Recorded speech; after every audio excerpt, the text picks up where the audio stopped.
Est-ce qu'un de vous veut prier? Pourquoi tu enregistres toutes tes conversations? C'est pour pouvoir les Parce que remettre pour sur les YouTube études. après. Voilà. Mm. Bon. Est-ce que l'un de vous veut prier? Je veux bien prier si jamais. Oui, vas-y. Vas-y. Père éternel, par le nom puissant de Jésus, nous te rendons grâce, Seigneur, pour tous tes bienfaits dans nos vies. Nous te rendons grâce, Seigneur, de pouvoir être réunis aujourd'hui autour de cette étude. Seigneur, je demande que par ton Saint-Esprit, Seigneur, nous puissions recevoir la sagesse nécessaire, l'interprétation nécessaire pour pouvoir bien, justement, traiter ce sujet-là. Un sujet qui peut être tabou pour certaines personnes et qui pour d'autres peut être une certaine liberté. Il en est en tout cas, Seigneur, qu'il nous faut une intelligence, qu'il nous faut une ouverture d'esprit, qu'il faut que le voile nous soit ôté, Seigneur, pour ne pas tomber dans des hérésies, pour ne pas tomber dans des dogmes qui pourraient être faux, pour ne pas tomber dans des courants du christianisme primitif qui étaient traités d'hérétiques. Seigneur, en tout cas, dis de nous à travers tout ce qui va être dit. Que cela ne soit pas fait par la chair, mais par l'esprit. Que ce soit toi seul, Saint-Esprit, qui nous conduit dans cette étude.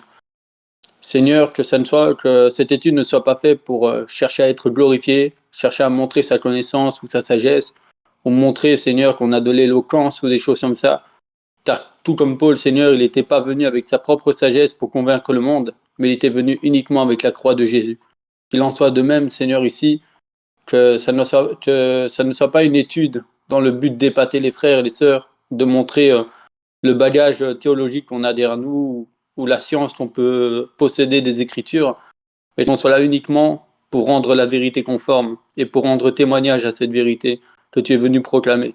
C'est pour ça que je te remets le sort de chaque personne entre tes mains, afin que tu nous bénisses et que tu nous guides à travers cette étude.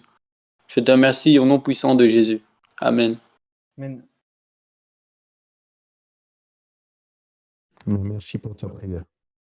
Donc, on va commencer et n'hésitez pas à poser des questions. Donc, déjà, je vais vous dire sur quoi je me base. Sur mes recherches dans la Bible, bien sûr, et sur aussi un paragraphe qui a été écrit dans une Bible d'études, les livres apocryphes d'après Alejandro Medina, où il disait le titre original, c'est Como estudiar la Biblia. Oui, c'est en espagnol, comment étudier la Bible, qui a été écrit au Pacific Press Publishing, association 2011. Et aussi, je me base aussi sur ce qui est écrit sur les livres deutérocanoniques ou apocryphes.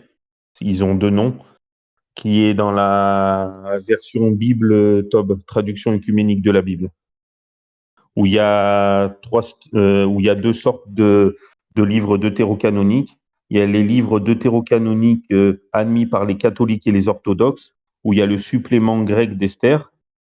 Il y a Judith, qui est inédit, Tobie, premier et deuxième livre des Maccabées, la sagesse, le Siracide, où il y en a qui l'appellent ecclésiastique, Baruch, la lettre de Jérémie et le supplément grec au livre de Daniel, et d'autres livres deutérocanoniques admis que par les orthodoxes et non par les catholiques, où c'est le troisième et quatrième livre d'Esdras, en sachant que le premier d'Esdras, c'est Esdras, et le deuxième d'Esdras, c'est Néhémie, dans le canon. Donc là, le troisième, quatrième d'Esdras. Et troisième et quatrième livre des Maccabées, la prière de Manassé et un psaume 151.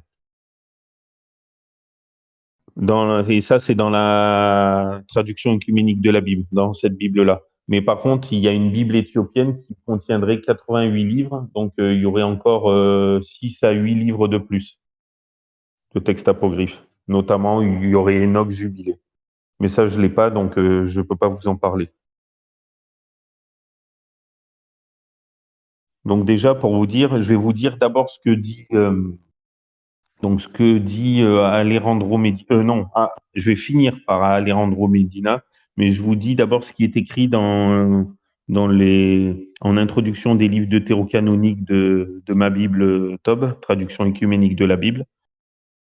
Donc, et n'hésitez pas à poser des questions, hein, et si je peux y répondre, ou à rajouter des choses. Donc les livres deutérocanoniques, bien que le judaïsme ne les ait finalement pas retenus dans le canon des livres saints, Ces écrits étaient tenus en haute estime dans l'Église ancienne, et ceci en dépit des réticences de certains pères de l'Église. Bon, désolé, je préfère dire fondateur de l'Église plutôt que père, parce que Matthieu 23, verset 9 nous dit « Et n'appelez personne sur la terre votre père, car un seul est votre père, celui qui est dans les cieux. » Donc, vous m'entendrez dire fondateur au lieu de père. Bon, désolé, mais parce que c'est biblique, Matthieu 23, 9, si vous voulez vérifier. Ils ont été confirmés comme canoniques pour l'Église catholique romaine par le Concile de Trente en 1546. L'appellation de livre deutérocanonique y est devenue courante. Dans le protestantisme, ces écrits sont généralement appelés apocryphes, du grec qui signifie tenue cachée.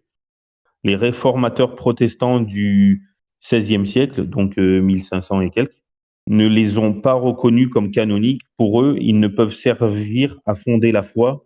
Ils les ont cependant considérés comme utiles pour l'édification personnelle et les ont placés en appendice à la Bible. Les églises orthodoxes, sans avoir pris de décision tranchée à leur sujet, les introduisent dans leur édition de la Bible, tout en y ajoutant d'autres écrits présents dans certains manuscrits de la Septante. Dans cette édition, ces livres supplémentaires sont regroupés à la fin de la section des deutérocanoniques.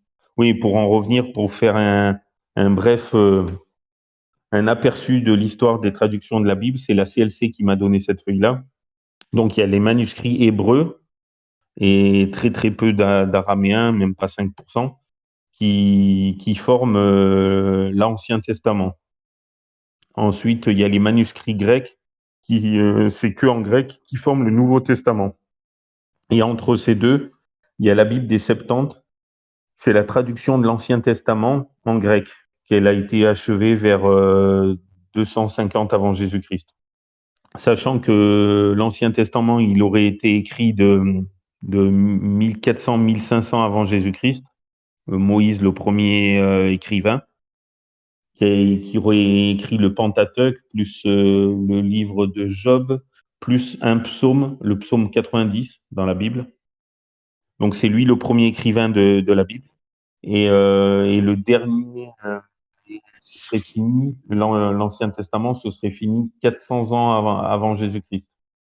Et il y aurait 400 ans de silence. Et après, le Nouveau Testament, ça serait le premier siècle après Jésus-Christ. Il se serait fini fin du premier, début du deuxième. Oui, tu allais dire quelque chose? Oui, j'allais dire par rapport à l'Ancienne Alliance, on possède plus vraiment les écrits avant Jésus. Parce qu'aujourd'hui, la Bible massorétique qui est traduite dans nos Bibles, elle date du 10e, 11e siècle en fait, réécrite par des rabbins. La seule qu'on possède qui est avant Jésus, c'est la Septante, mais elle est en grec. Parce que les écrits en hébreu de l'Ancienne Alliance avant Jésus, on les a plus, ces manuscrits-là. On en a retrouvé quelques-uns avec Qumran, Ouais. mais on les a plus vraiment en fait. On a juste une copie des rabbins datée du 10e, 11e, ou quelques-unes qui peuvent encore dater du 6e, 7e, mais aussi loin, on n'a pas malheureusement. Oui. Ouais, bah, les plus anciens qu'on a, c'est Qumran, et Qumran, c'est l'époque de Jésus à peu près. Ouais, mais là, on parle du rouleau d'Ésaïe, on peut parler de psaumes, mais on peut pas parler d'entièreté Ouais, de l'Ancienne Alliance. on n'a pas le Pentateuque. Enfin, je crois pas qu'on ait le Enfin, en tout cas, si on en a, on a des morceaux du Pentateuque. On n'a pas. Ouais, c'est ça. Donc, c'est ça que je trouve dommage aussi dans nos Bibles, c'est qu'aujourd'hui, nos Bibles sont traduites à partir du texte massorétique, qui est un texte quand même tardif, 10e siècle après Jésus. On va traduire à partir de cet hébreu-là, alors que voilà, il est tardif dans son écrit, alors qu'on pourrait justement s'inspirer de la Septante, qui lui nous donne un meilleur témoignage, étant donné qu'il est 12 siècles avant le texte massorétique. Et donc, voilà, ça c'est. D'ailleurs, si Sauf vous que avez déjà lu la ça a été Septante, traduit en grec. Oui, non, pas ouais, encore. Et je l'ai voilà. pas et j'aimerais bien l'avoir. Oui, comme tu Donc, dis, tu vois, et les Bibles, toutes les différentes traductions des Bibles, sachant que il y a 3 styles de version, 3 grands styles, même un quatrième, mais il y en a une, c'est qu'une seule, où il y aurait les Bibles dites littérales, qui sont assez proches des manuscrits originaux. Il vaut mieux pour une étude biblique prendre les littérales. Le point fort, Ouais. on peut se fier à la formulation française pour savoir comment les choses étaient dites dans l'original. mais et la traduction littérale ne demande pas une compréhension absolue du traducteur lors de la retranscription, donc il y a moins de risques d'interprétation. Le point faible, c'est que le lecteur, il peut avoir du mal à comprendre une idée parce qu'elle n'est pas formulée de manière courante ou moderne. Mais bon, personnellement, je préfère ça s'il a cherché un mot sur 4 dans le dictionnaire parce que je le comprends pas, plutôt que les versions, par exemple, il y a des semi-littérales. Les semi-littérales, elles sont un petit peu moins littérales, comme son nom l'indique. Elles seront un petit peu plus simplifiées, mais ça sera, il y a plus de risques d'interprétation par les traducteurs. Et par contre, les versions à équivalence fonctionnelle ou dynamique, le point fort, le texte est plus compréhensible par tous, même par ceux qui n'ont pas l'habitude de la Bible, et aussi par ceux que la langue française n'est pas leur langue maternelle. Et le traducteur est libre d'utiliser autant de mots qu'il le juge nécessaire pour expliciter la pensée. Le texte est généralement plus coulant et plus facile d'accès, mais le point faible, c'est qu'il y a un gros risque d'erreur d'interprétation de la part du traducteur qui Et transmet qui une est idée doctrinal, surtout. telle qu'il a comprise lui. C'est pour ça que, Voilà. personnellement, pour une étude biblique, je préfère prendre les Bibles littérales Comme la et la plus Shorati, littérale possible. la Jérusalem, par exemple. La seconde, il y a une seconde aussi qui est très La littérale. Jérusalem, elle est semi. La Louis II 1910, elle est littérale, mais ça serait la moins littérale des littérales. Tu aurais Olivetan de 1535, qui est ultra Ouais. littérale. Il Tu y as a la la Bible de André Genève, Shorati aussi. ouais. Et tu as la Bible de Genève, qui est de 1546 et 1562. Tu as la Martin 1707 et 1744, et Osterwald 1744, révisée en 1996. Mais plus tu as une version. Par exemple, l'Osterwald, malheureusement, j'ai trouvé celle révisée en 1996, mais j'aurais aimé trouver celle en 1744 parce qu'elle était encore plus elle est vieille, plus elle est proche de Mais il y forcément. a aussi la Bible La Darby, de elle est pas mal aussi.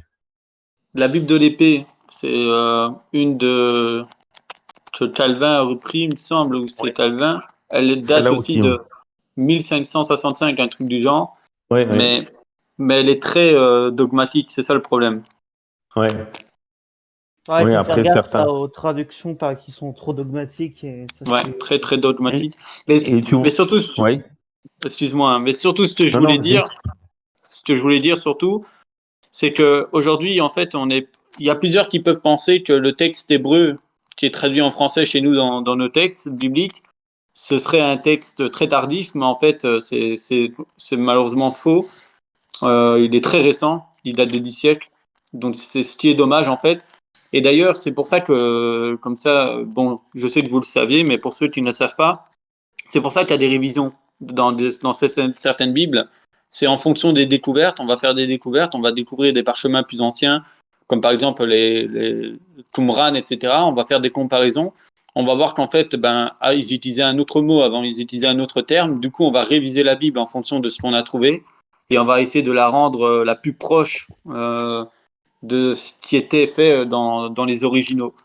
Et Mm. donc, tant qu'on aura des découvertes, on aura des révisions, donc on aura de nouveau des réinterprétations, des réintégrations de textes, etc. C'est ce qui fait que le texte est vivant aussi, hein. C'est ce qui fait que c'est ce qui donne l'authenticité de la Bible. C'est que c'est pas tombé du ciel comme ça, c'est quelque chose qui a été préservé dans le temps, quelque chose qui a été Mm. mis dans le cours. En fait, ce qu'il faut savoir aussi, c'est que il y a une époque, on utilisait un langage qu'on peut pas utiliser aujourd'hui. Et donc, Ouais, c'est clair. les scribes, quand ils retranscrisaient le texte, par exemple, si moi, il y a 2000 ans, j'aurais pris le texte d'Ésaïe et un autre scribe, 1000 ans avant moi, il aurait pris le même texte, j'aurais changé quelques mots du texte d'Ésaïe pour rendre le texte plus accessible à mon époque. Et c'est ce qui fait qu'au fur et à mesure des temps qui sont passés, on a eu des mots qui ont été transformés pour alléger le poids du texte par rapport à l'époque où on vit, parce qu'il y a des expressions qui n'étaient plus utilisées, il y a des mots qui sont plus utilisés, et donc qui étaient incompréhensibles pour les gens de cette époque-là. Ou alors parfois pour rendre les mots plus élégants, c'est-à-dire qu'on va remplacer. Plus élégant aussi, ouais. Ouais, on se rend compte que de ce mot-là, ces deux mots-là, ils ont la même signification, mais il y en a un, c'est plus noble, plus. C'est Ouais. ça. Et ça, Et c'est par bon à exemple, savoir. ah bah oui. Et regarde, et par exemple, là, ça aussi, j'ai oublié de vous dire la troisième source que je me base, à part la Bible, bien sûr, mais la troisième source que je me base, que je vous disais sur le petit passage du livre d'Alejandro Medina, mais que je me base sur les introductions aux livres deutérocanoniques de ma Bible, TOB, traduction œcuménique de la Bible, mais je me base aussi sur le catalogue des Bibles de la CLC Librairie chrétienne, où ils disent, par exemple, donc pourquoi différentes traductions de la Bible, donc le texte de base utilisé, où il dit de nos jours, il existe plus d'une dizaine de versions bibliques en français. Les différences entre les versions peuvent s'expliquer par plusieurs facteurs. Le texte de base utilisé, les principes de traduction et le niveau de langage visé. Les principes de traduction, comme je vous ai dit, il y a littéral, semi-littéral et dynamique. Et le texte de base utilisé, donc il y a pour l'Ancien Testament, le texte de base qui est à 95% hébreu et 5% araméen, même moins. Il y a les textes massorétiques, comme on disait, c'est une transmission faite par des Juifs ayant vécu au Moyen-Âge, appelés les massorètes, qui ont ajouté notamment les voyelles. Et ce texte est utilisé pour la plupart des versions françaises. Tu as les manuscrits de la mer Morte, Qumran, manuscrits hébreux découverts à partir du XXe siècle dans la région de la mer Morte, qui date du IIIe siècle avant Jésus-Christ jusqu'au 1er siècle après, donc sur 4 siècles. Et la Septante, c'est la première traduction grecque datée du IIIe siècle avant Jésus. Oui, comme on a vu, 250 avant Jésus-Christ, et qui date du IIIe siècle avant Jésus-Christ jusqu'au 1er siècle après Jésus-Christ, dont le texte source est un texte hébreu parfois différent du texte massorétique. Donc ça, 3 pour l'Ancien Testament, et il y en a 3 aussi pour le Nouveau Testament, dont le texte de base, c'est entièrement grec. Tu as le Textus Receptus, c'est le premier texte grec imprimé basé sur quelques manuscrits rassemblés par Erasme et utilisés par les réformateurs.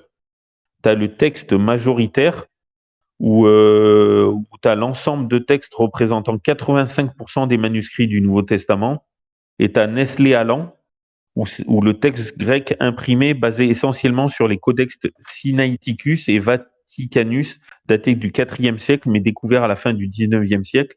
Et c'est utilisé pour la plupart des versions françaises, Nestlé Aland. Et par contre, pour la seconde 21, qui est semi-littérale, donc qui est pas littérale mais ni dynamique entre les deux, ils prennent souvent le texte majoritaire et Nestlé Aland. Et vous voyez, j'aurais aimé trouver une Bible qui est bon, les textes massorétiques, c'est presque par la plupart des Bibles, mais il y en a qui se basent sur le manuscrit de la mer Morte ou sur la Septante, que j'aurais aimé aussi pour comparer, et une qui se base que sur le Textus Receptus, d'où Bible protestante, parce qu'il y en a très peu de Bibles qui se basent là-dessus, malheureusement. Et les autres, c'est surtout sur le texte majoritaire ou Nestlé Aland. Bon, ça, c'était une... D'ailleurs, Oui. si je peux me permettre, à titre d'exemple, est-ce qu'il y a un parmi vous qui peut me lire, par exemple, une Genèse chapitre 4, verset 6, dans 6-7, le verset 6-7, dans une des Bibles actuelles de votre choix. Donc, Louis II, Bible du Semeur, comme vous voulez. Genèse 4, 6 à 7.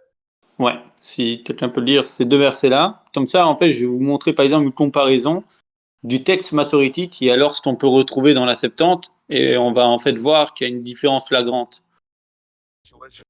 Sous la version Osterwald, mais c'est 1996, donc c'est pas l'original, c'est révisé. Et l'Éternel dit à Caïn, pourquoi es-tu irrité et pourquoi ton visage est-il abattu? Si tu fais bien, ne relèveras-tu pas ton visage? Mais si tu ne fais pas bien, le péché est couché à la porte et son désir est tourné vers toi. Mais toi, tu dois dominer sur lui. Voilà, donc ça, Osterwald, il est basé sur le texte massorétique. Hein. Maintenant, si tu vas prendre par exemple la version de la Septante, on va avoir ça. Le Seigneur dit à Caïn, d'où vient que tu es si fort affligé et que ton visage est tout abattu? Donc là, ça revient au même. Mais regardez le 7 dans la différence. Si tu as bien fait de m'apporter des offrandes. Donc là, il précise que c'est dû aux offrandes. En les choisissant mal, n'as-tu pas péché? Donc là, il sous-entend que c'est à cause qu'il a mal choisi son offrande qu'il a commis un péché. Il lui dit, calme-toi, de pécher sous ta puissance, et c'est à toi de le dominer. Donc on voit en fait du texte massorétique à la Septante, c'est comme s'il y avait un élément en moins, c'est la précision de pourquoi Dieu ne regarde pas l'offrande de Caïn. Dans le verset 7 ici dans la Septante, on te précise que c'est à cause que Caïn aurait mal choisi son offrande et que par là il aurait commis un péché. Tandis que si on se contente du texte massorétique, ça on peut le savoir par déduction en lisant les versets avant, mais il n'y a pas cette Ouais. précision qui vient s'ajouter. C'est vrai. Ouais, tout à fait. D'ailleurs, par contre, dans l'Osterwald que j'ai, mais c'est pour ça que j'aimerais en trouver une plus ancienne. Par exemple, dans Romains 8, bon, désolé, on dévie un peu, mais de toute façon, ça a à voir. Tu vois, donc dans Romains 8, est-ce que quelqu'un a Louis II pour voir la différence? Ouais, je peux le prendre si tu veux. Romains Louis 8. II, Romains 8, Louis II 1910. Donc, lis-moi juste le verset 1, s'il te plaît. Donc, Attends. tu veux la version 1910, c'est ça? Ouais. Et comme ça, je te lirai la mienne Osterwald. Ok, donc je prends la 1910. Voilà. Alors, il n'y a donc maintenant aucune condamnation pour ceux qui sont en Jésus-Christ. Amen. Et tu sais ce que ma Osterwald, elle dit? Un peu comme toi elle rajoute, tu vois, il n'y a donc maintenant aucune condamnation pour ceux qui sont en Jésus-Christ, qui marchent non selon la chair, mais selon l'esprit. Donc tu vois, elle Hmm. rajoute. Mais là, il faudrait voir si Parce que là, elle se la base sur Osterwald, elle le, établit sur les textes majoritaires ou minoritaires ou sur le texte reçu. justement, là, elle se base sur le Textus Receptus. Le Ah premier ouais, c'est texte ça. grec imprimé, basé sur quelques manuscrits rassemblés par Erasme et utilisés par les réformateurs. C'est pour ça qu'on dit que c'est une Bible protestante, Osterwald. D'accord. Dite protestante. Bon, bref, c'était. Bon, pour en revenir, désolé, on a dévié. Mais livre, donc introduction au livre deutérocanonique. Là, je prends sur ma Bible top et n'hésitez pas à intervenir. Donc, les canons de l'Ancien Testament, les livres canoniques et livres ou livres deutérocanoniques. Le mot canon, donc le mot grec canon, K-A-N, et avec un accent circonflexe et N, est un emprunt sémitique qui vient probablement d'une racine signifiant roseau ou canne, servant à mesurer. Dans le Nouveau Testament, seul Paul emploie 4 fois le mot canon. Il se réfère alors au territoire qui lui est mesuré, entre guillemets, pour prêcher l'évangile, de Corinthiens 10, versets 13 à 16, et à la règle de conduite des chrétiens, Galates 6, verset 16. Chez les fondateurs de l'Église, je change le mot, vu que j'aime pas dire, comme je vous ai dit, Matthieu 23, 9. Chez les fondateurs de l'Église, le mot canon est employé dans le sens de règle, entre guillemets, règle de la tradition, de la foi, de la vérité ou de l'Église. En l'an 367, dans la lettre Festale 39, Anastase d'Alexandrie emploie pour la première fois le terme canon au sens d'une liste de livres bibliques qui font autorité dans l'Église. Aujourd'hui, on appelle livres canoniques les livres de la Bible qui appartiennent au canon. Et livres deutérocanoniques ou livres apocryphes, pour les orthodoxes, les catholiques et les protestants, il existe une liste de 39 livres de l'Ancien Testament reconnus par tous comme canoniques et correspondant à l'ensemble des livres de la Bible juive. Cela signifie que la majeure partie de l'Ancien Testament est commune aux Juifs et à tous les chrétiens. Cependant, à ces 39 livres, les catholiques et les orthodoxes ajoutent plusieurs écrits qui ne figurent pas dans la Bible hébraïque, mais qui ont été transmis dans sa traduction grecque, la Septante. Les catholiques en considèrent 7 comme deutérocanoniques, c'est-à-dire qui signifie deuxième canon. Deutéro veut dire deuxième. Par exemple, j'ouvre une parenthèse, c'est pas écrit, mais le Deutéronome, il y a deutéro qui veut dire deuxième et nom qui signifie loi, ça veut dire deuxième loi. En fait, c'est un rappel à la loi. C'est le dernier du Pentateuque, le dernier livre des 5 premiers. Donc, deutérocanonique qui signifie deuxième canon, il s'agit des livres de Judith, Tobie, 1 et 2 Maccabées, Sagesse, Siracide ou Ecclésiastique, Baruch, auquel est jointe la lettre de Jérémie, sont considérés également comme deutérocanoniques les ajouts grecs au livre d'Esther, 6 compléments importants désignés dans les traductions modernes par des lettres de l'alphabet, A, B, C, D, E, F, et de Daniel aussi, supplément de Daniel, où il y a le cantique des 3 amis de Daniel, donc dans Daniel grec, c'est le chapitre 3 du verset 24 à 90. L'histoire de Suzanne, dans chapitre 13 de Daniel, le rajout bien sûr, Belle et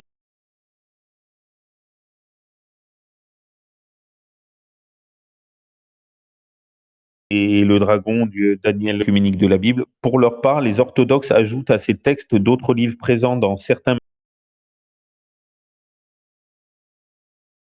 manuscrits de la Septante, 31, auquel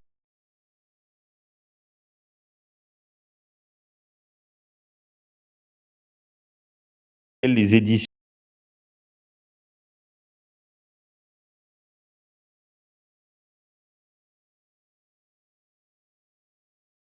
Slavon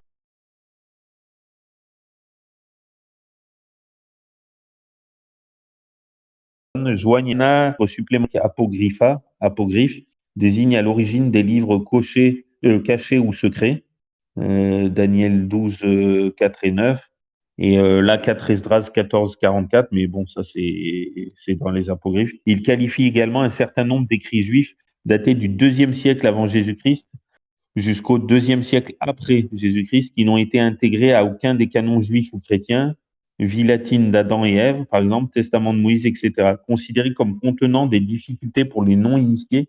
Ils étaient interdits à la lecture publique. C'est par analogie que le sens a été étendu à certains livres dont on a pensé qu'ils ne devaient pas faire partie du canon. Donc, et maintenant, je vais en venir, à part si vous avez des questions, mais maintenant, je vais en venir à ce que Alejandro Medina il disait sur les livres apocryphes. Vous êtes toujours là, en fait? Vous m'entendez?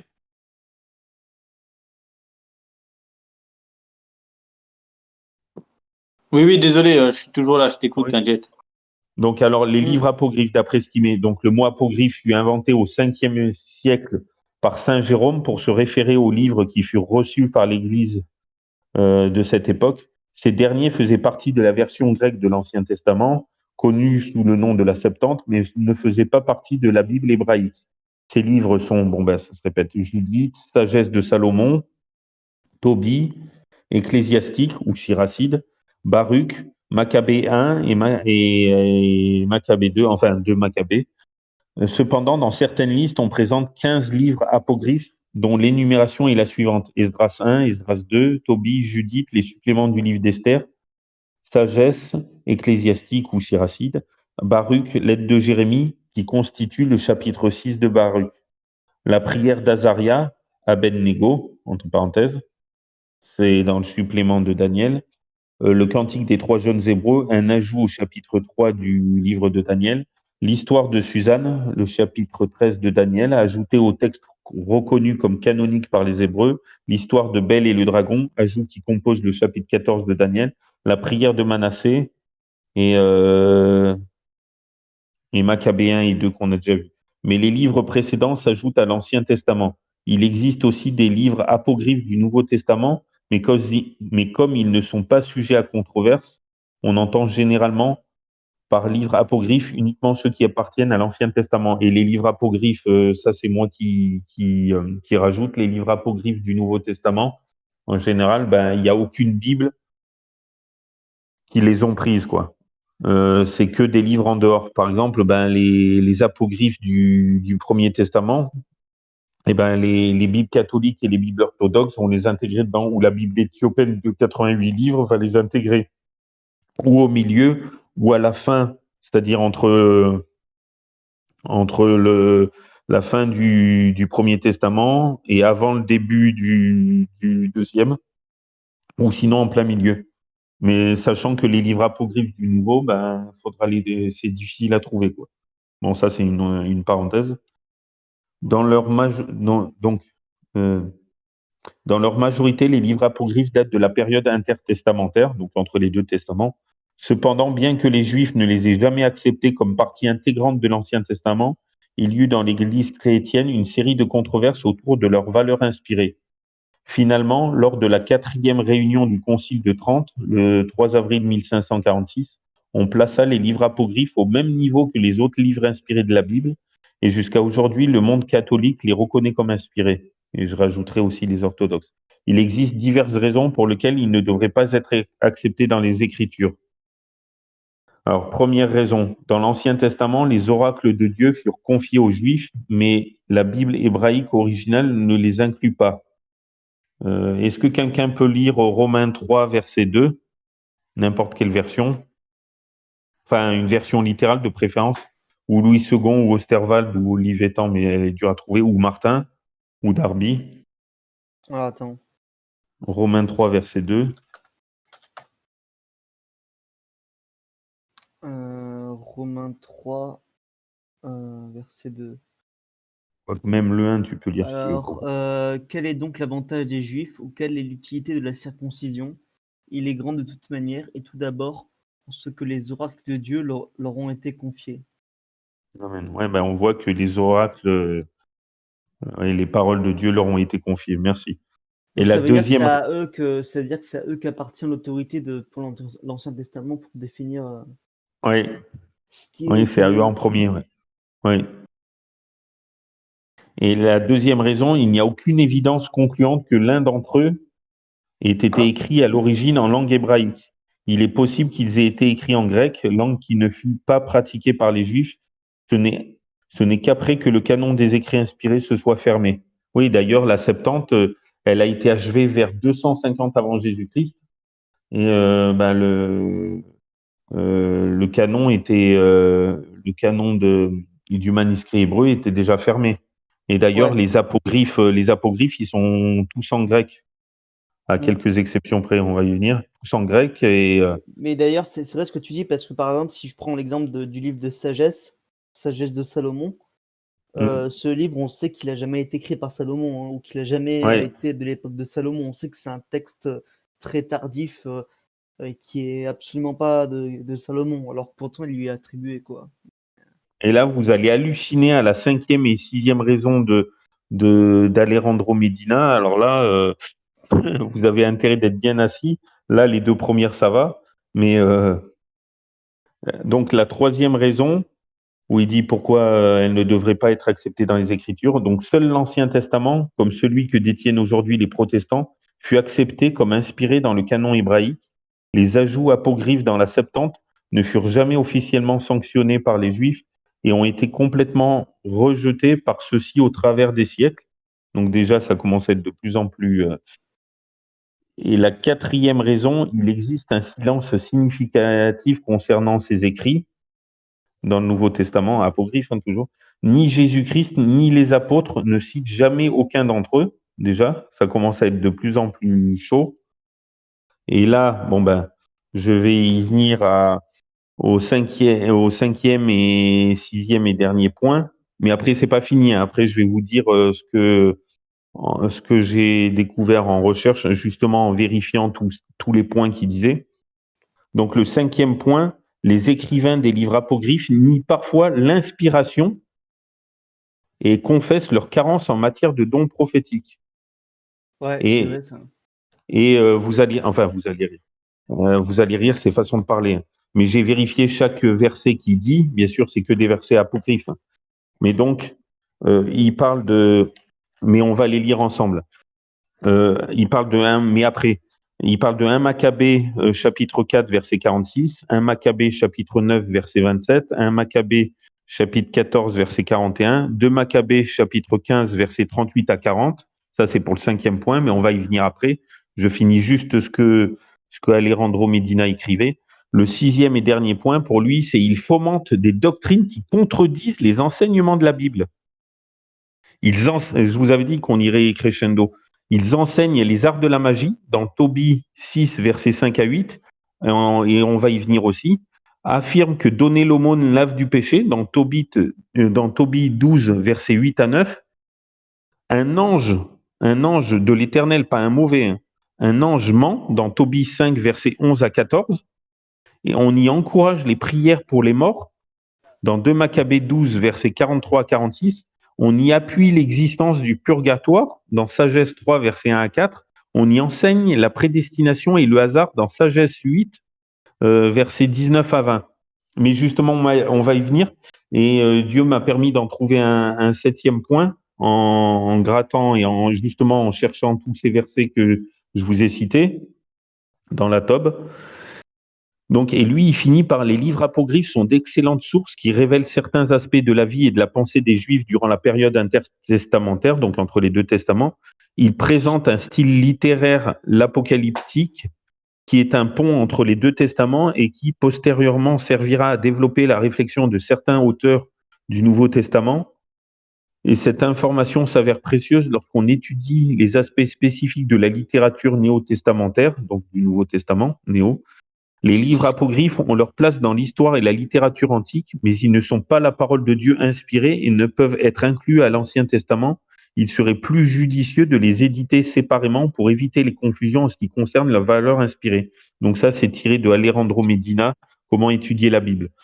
Et Eric, donc, oui, je pourrais avoir, s'il te plaît, tu as cité 2 passages du livre de sagesse. Tu m'as dit le 3, 1, 4 et le deuxième, c'était? justement, je vais y revenir. Alors, le 3 1 4 et le deuxième, c'est 8 19 à 20. Mais justement, on va les voir tous Ok, ensemble. Enfin, ça marche. on va les voir. Donc, déjà, avant de continuer, euh, est-ce que quelqu'un peut me lire Malachie 3, verset 6? N'importe quelle version, mais de préférence littérale, c'est-à-dire ou Louis II, ou 1910, ou Osterwald, ou Martin, ou Darby, de préférence. Parce que c'est les plus Verset proches 6. Oui, Malachie 3, verset 6. Car je suis l'Éternel, je ne change pas, et vous, enfants de Jacob, vous n'avez pas été consumés. Amen. Donc, tu vois, Dieu ne change pas. Maintenant, est-ce que tu peux me lire, toujours dans ta version, Jacques 1, verset 16 à 17? C'est surtout le verset 17, mais avec le verset 16, on comprend mieux. Alors, ne vous y trompez pas, mes frères bien-aimés, toute grâce excellente et tout don parfait descendant d'en haut, du Père des Lumières, pardon, chez lequel il n'y a ni changement ni ombre de variation. Amen. Donc déjà, avec ces deux versets, on voit que Dieu ne change pas. Vous êtes d'accord avec moi? Et maintenant, si tu peux lire Hébreux 13, verset 8, c'est juste le livre d'avant, s'il te Hébreux plaît. 13, 8. Jésus-Christ est le même hier, aujourd'hui, éternellement. Amen. Donc tu vois, on voit que Dieu ne change pas et Jésus-Christ non plus, qu'il est le même éternellement. Et maintenant, bon, décidément, je te fais chercher Psaume 89, versets 34 à 35, s'il te plaît. Ah, il se peut que dans ta version, il y ait un décalage d'un verset. Je sais plus si dans ta version, ça sera 34 à 35 ou si ça sera 35 à 36 ou 33 à 34. Mais c'est comme quoi Je vais Dieu, dire ça il tout de demande. suite. Alors, chez moi, ça dit, mais je ne lui retirerai point ma bonté, et je ne trahirai pas ma fidélité. Je ne violerai point mon alliance, et je ne changerai pas ce qui est sorti de mes lèvres. Amen. Donc tu vois comme quoi il change pas ce qu'il dit. Donc comme quoi il ne ment pas. Et maintenant, le dernier texte, Nombre 23, verset 19 à 20, s'il te plaît. Dieu n'est point un homme pour mentir, ni un fils d'homme pour se repentir. Ce qu'il a dit ne le fera-t-il pas? Ce qu'il a déclaré ne l'exécutera-t-il pas? Voici, j'ai reçu l'ordre de bénir, il a béni, et je ne le révoquerai point. Donc Après, bon, ouais. Oui. dans ce passage-là, qui est souvent utilisé d'ailleurs, Dieu n'est point un homme pour mentir, ni un fils d'homme pour se repentir. Euh, et, et moi, bon, les musulmans, ils l'utilisent pour dire, ah, vous voyez, Dieu ne peut pas être un homme, alors ça parle pas du tout de ça. En fait, ça dit tout simplement que Dieu ne peut pas être comme les hommes pour mentir ni pour se Oui. repentir. Mais ce qui est bien dans ça, c'est que quand vous allez dans Genèse 6, chapitre 6, verset 6, il est quand même marqué que l'Éternel se repentit d'avoir fait l'homme. Oui, c'est vrai. Du coup, je pense que la lecture de ce passage-là est à voir, en fait, et à mieux comprendre son sens. Parce que l'Éternel n'est pas fils d'homme pour se repentir. Il ne faut pas apprendre, en fait, que l'Éternel ne peut se repentir dans le sens cru du terme. En fait, l'Éternel Ouais. peut avoir du repenti dans ce qu'il a fait. Par exemple, comme il le dit dans Genèse 6, quand il a créé l'homme et qu'il a vu que l'homme, il s'est détourné de lui, il a eu de regret d'avoir fait de l'homme. C'est une bonne repentance. C'est pas que c'est lui qui a commis une faute. Tandis que Bah oui. Voilà. dans Nombre, il parle du repentir dans le sens où c'est lui qui aurait commis une faute. Mm. Oui, c'est sûr. Oui. Et puis ça dépend des traductions aussi. Voilà, d'où l'importance d'utiliser des littérales. Et puis en plus, un mot hébreu, des fois, il a 10 significations en français. Donc ça aussi, ça peut changer. T'as une autre Bon, et version par puis, rapport à ça? euh, comme par exemple, attends, je vais regarder, mais je pense que ça D'ailleurs, dit j'allais voir pareil. dans la Septante, ce serait intéressant de voir ce qu'ils ont. Mais la Septante que tu as, c'est écrit en grec, mais c'est traduit en français à côté ou en dessous, c'est ça? Ouais, à côté, ouais. Ah ouais, c'est bien.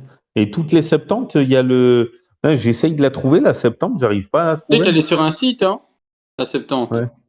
Si jamais je peux t'envoyer le lien. Hein. Ah oui, je veux bien, ouais. Donc, Vas-y, nombre. j'envoie ça dans le canal général. Tiens, Ouais, tu bah, peux le trouver ouais, là. ouais. Ah oui, bah merci. Ou dans partage textuel. Ouais, ou les. Ah, Ouais, je n'importe. l'ai déjà envoyé, désolé. Oui, non, mais c'est bon. Bah, merci bien. Ouais. Donc, nombre 23, versets 19 à 20. Alors, Dieu n'est point homme pour mentir, ni fils d'homme pour se repentir. Il a dit, ne le fera-t-il point? Il a parlé, ne le réalisera-t-il pas? Voici, j'ai reçu l'ordre de bénir. Il a béni, je ne le révoquerai point. Donc, comme quoi, le verset 20, sa bénédiction est éternelle. Mais oui, c'est à peu près la même. Et bon, on a vu Psaume 89, verset 35, ben que, bon, on va pas relire, mais que, comme quoi, il ne ment pas. Donc, on voit déjà que les premiers versets que je vous ai dit, que il ne, comment dire, que Dieu ne change pas, Jésus-Christ ne change pas, parce qu'il est Dieu aussi. Bon, ça, c'est une autre étude. Jésus est-il Dieu? Partie 1 et partie 2. Je fais aussi de la pub pour ma chaîne. Il y a deux études sur ça. Et Jésus est-il homme? Il y a deux études aussi là-dessus. Donc, Psaume 89, verset 35, je le rappelle, je ne violerai point mon alliance et ne changerai pas ce qui est sorti de mes lèvres. Donc, ni lui il change, ni ses paroles. Et, euh, et 1 Pierre 1, verset 25, euh, où il est écrit, c'est juste en introduction, enfin, en introduction avec ce que je vais vous partager pour la suite. Donc 1 Pierre 1, verset 25, où il est écrit, mais la parole du Seigneur demeure éternellement. Et c'est cette parole dont la bonne nouvelle vous a été annoncée. Oui, et le verset d'avant, il disait, car toute chair est comme l'herbe, et toute la gloire de l'homme comme la fleur de l'herbe. L'herbe sèche et sa fleur tombe, mais la parole du Seigneur demeure éternellement. Donc, vous voyez, Dieu est éternel, mais sa parole aussi. Et Dieu ne change pas, mais sa parole aussi. Et on va voir si sa loi, elle change, justement. Mais bon, vous devez deviner. C'est juste pour vous dire que si des textes se contredisent, c'est où on les interprète mal, ou et justement, on a vu juste avant avec Alejandro que les livres apocryphes, ils contredisent les livres canoniques. Donc, c'est pour ça que pour moi, je fais un raccourci, mais pour moi, ils sont pas inspirés, et pour beaucoup. Mais bon, c'est de bons livres historiques ou de sagesse ou de poésie humaine. Et je dis bien humaine. Donc Matthieu 5, pour moi. Hein. Mais après, je vous dis ce qu'il en est et après, c'est à vous de juger.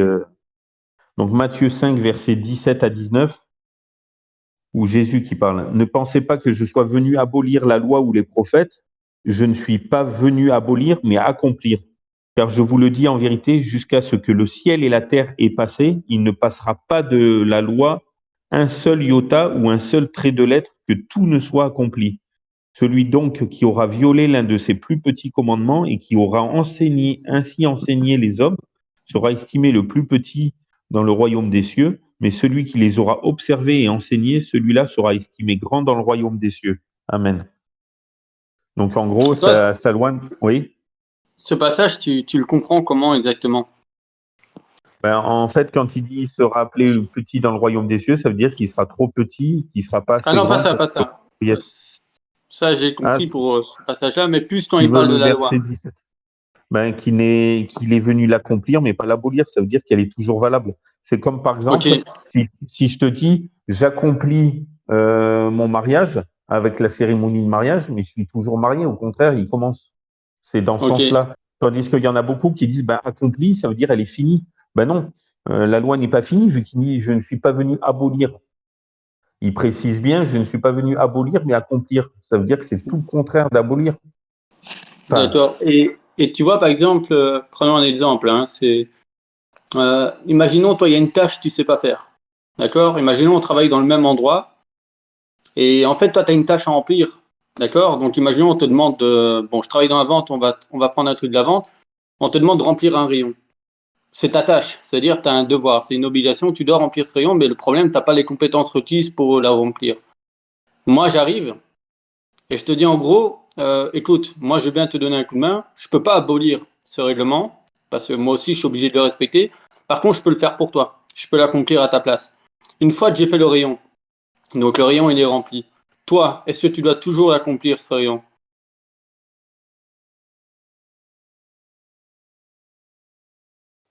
Et Eric, t'as bugué? Non, je suis toujours là, vous m'entendez? Ouais. Très belle métaphore. Oui. Bah, en fait, le Ah, problème, c'est que là, la comparaison n'est pas très bonne, je trouve, parce que la tâche, en fait, la loi, c'est pas une tâche. Après, j'ai développé, hein. J'ai développé. En fait, j'ai utilisé une comparaison humaine pour qu'on comprenne. Mais après, j'ai donné cette comparaison par rapport à l'écriture.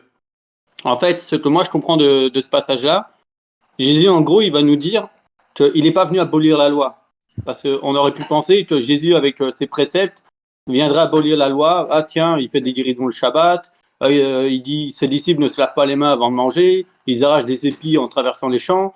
Donc Jésus va dire, mais je ne suis pas là pour abolir la loi. Au contraire, je viens d'accomplir. Pourquoi? Parce que Paul nous le dira, et puis les apôtres, qu'il n'y a personne qui peut accomplir la loi. Parce que tous ont été condamnés par cette loi. Et donc le seul qui peut vraiment l'accomplir pour nous, parce que nous n'avons pas les compétences pour le faire, c'est Jésus. Donc Jésus l'ayant accompli pour nous, il dit, la loi ne disparaîtra pas, ni un seul iota, ni un commandement, jusqu'à ce que tout soit accompli. Mais si tu reprends la parole de Jésus sur la croix, il dit, Père, tout est accompli. Donc l'accomplissement, tu l'as fait sur la croix en accomplissant toute la loi en lui. La loi n'est-elle Oui, pas... justement, je sais que tu allais y venir, mais justement, j'ai un autre verset qui accompagne, comme quoi c'est bien précisé, parce que oui, jusqu'à ce que tout soit accompli, et tu dis tout est accompli, mais justement, t'inquiète, je vais te dire, justement, j'ai prévu plusieurs versets exprès. D'accord. Parce que justement, c'est difficile de se baser que sur un, comme dit le Pentateuque ou la Torah, les 5 premiers livres, Genèse, Exode, Lévitique, Nombre, Deutéronome. Ils disent que un témoignage est valable sous la déposition de 2 ou 3 De 2 ou témoins. 3 témoins. Et ben c'est pareil pour la parole. Il faut au moins 2 ou 3 versets qui aillent dans le même sens pour témoigner de ce que. Et justement, je vais y venir. Donc attends, mince, j'ai perdu la page. Oui, et quand il dit jusqu'à ce que le ciel et la terre aient passé aussi, au verset Ouais. 18.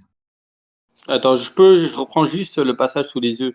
Comme ça, j'ai plus facile. Tu lis quelle version actuellement? Osterwald. Au Mais Serval. Ok, Osterwald je prends la... révisé parce que j'ai pas trouvé une vieille malheureusement. C'est C'est Matthieu Osterwald 5, 17, révisé. 18, hein, si je me souviens. Ouais. Et le Ok. 19, mais le 19 on a compris. Et le 17-18, mais regarde bien, je vais prendre un autre verset. Luc 16, verset 17.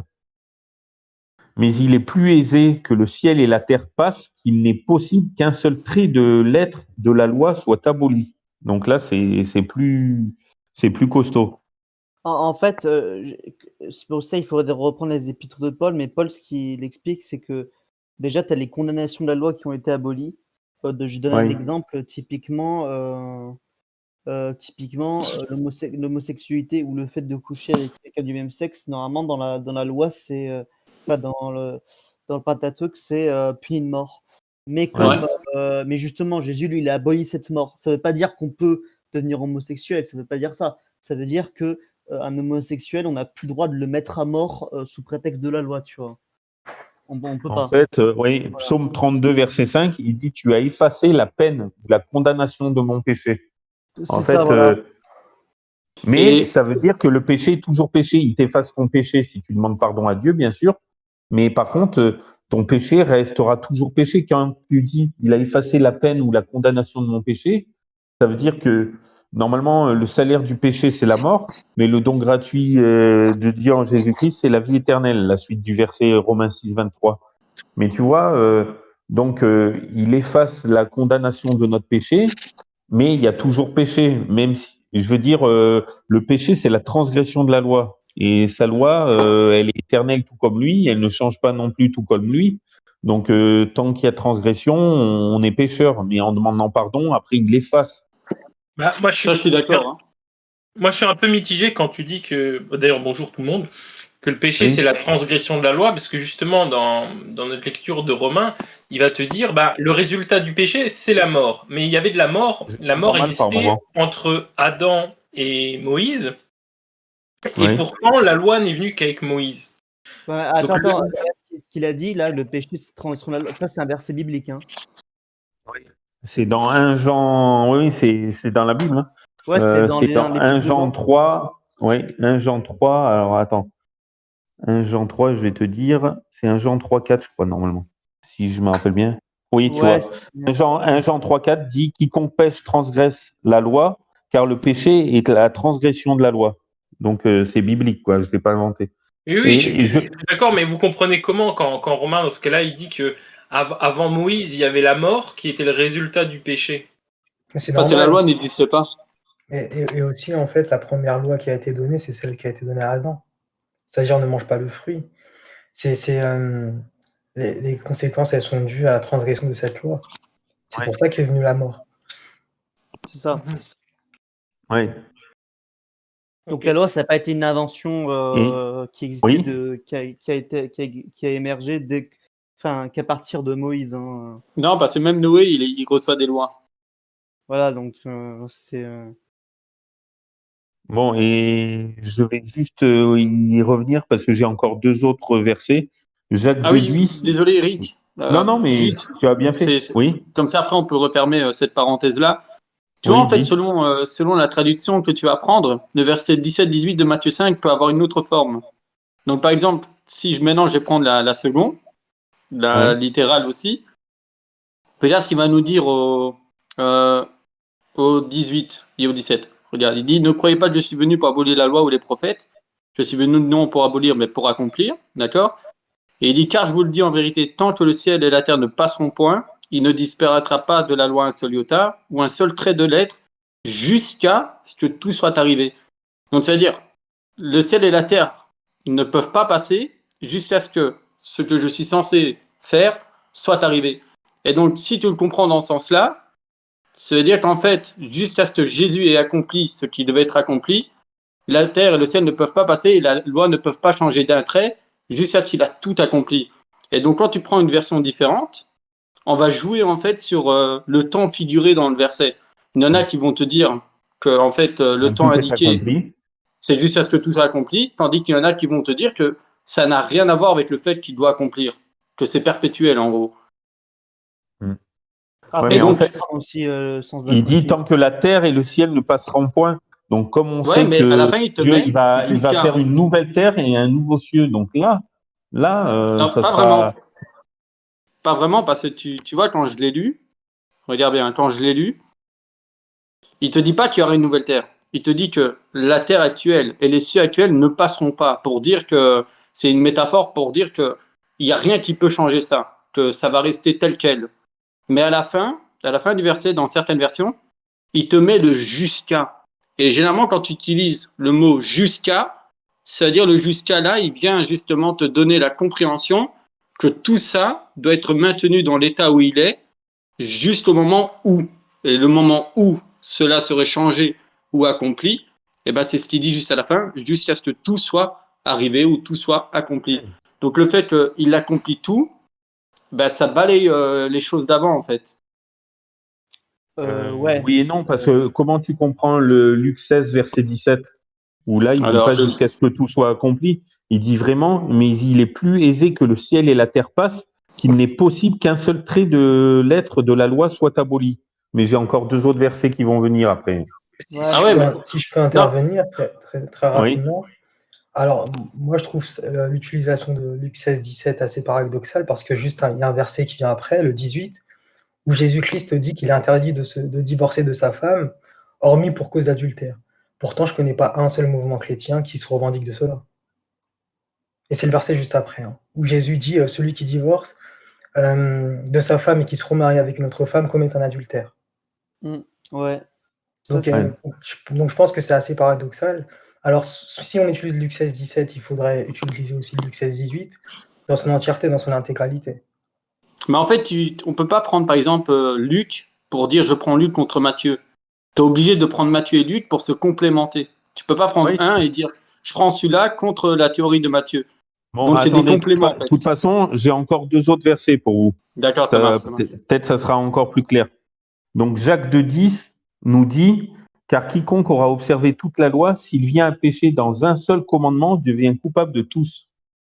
Ah oui, aussi, Donc, peut-être il faudrait faire un parenthèse sur la loi parce que t'en as plein qui, pour eux, la loi, c'est les 613 oui, commandements. Ils il y prennent les il y a les 613. lois cérémonielles et il y a les lois Voilà, morales. il faut faire Il faut attention faire parce la que, en différence fait, entre ça, les c'est deux. une erreur que beaucoup font. C'est ils prennent Oui, toutes les 600, ils les mettent tous ensemble et ils disent, ah ben, puisque les 600, je peux pas les appliquer, j'en applique aucun, tu vois. Mais c'est pas ça, Ah en ouais, fait. mais de toute façon, Jésus l'a fait plus simple. Il a dit, si tu accomplis 2 commandements, tu aimes le Seigneur de tout ton cœur, toute ton âme, toute ta foi, et tu aimes ton prochain comme toi-même, toute la loi et les prophètes sont accomplis. Ouais, mais c'est le résumé, ouais, c'est un de, dix enfin, c'est commandements, une, parce ouais, que c'est le tu résumé. aimeras ton Dieu de tout ton cœur, et de tout ton être tout entier. C'est les 4 premiers commandements, et tu aimeras ton prochain comme toi-même. C'est les 7 derniers. Oui, le 4e, il y est 2 fois. Parce que tu ne feras travailler ni ton fils ni ta fille, ni l'étranger qui est dans tes portes. Ça fait partie de tu aimes ton prochain. Et ça fait partie aussi de tu aimes ton Dieu, vu que c'est son jour de repos. Donc le 4e commandement, il est en relation directe avec Dieu, mais il est en relation avec notre prochain, vu qu'on ne fera pas travailler ni son fils, ni sa fille, ni notre serviteur, ni servante, ni le bétail, ni l'étranger qui est dans nos portes.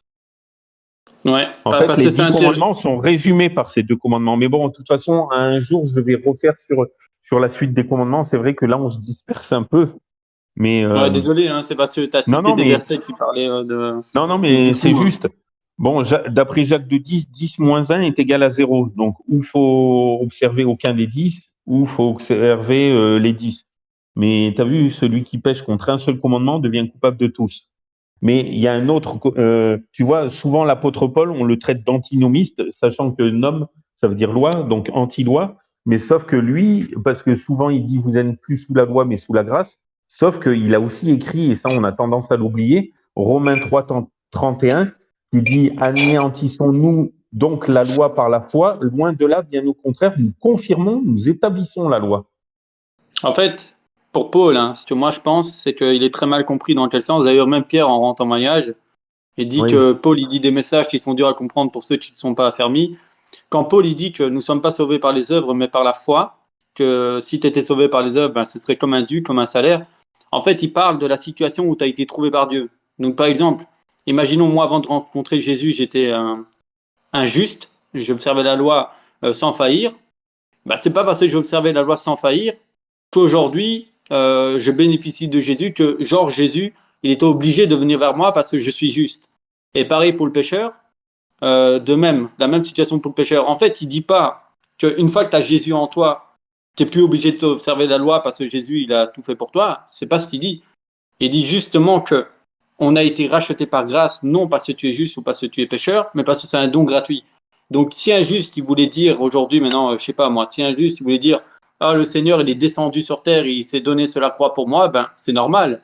J'ai vécu comme un juste, donc il devait se sacrifier pour moi. C'est le minimum qui me devait, étant donné que j'ai toujours accompli la loi de Dieu.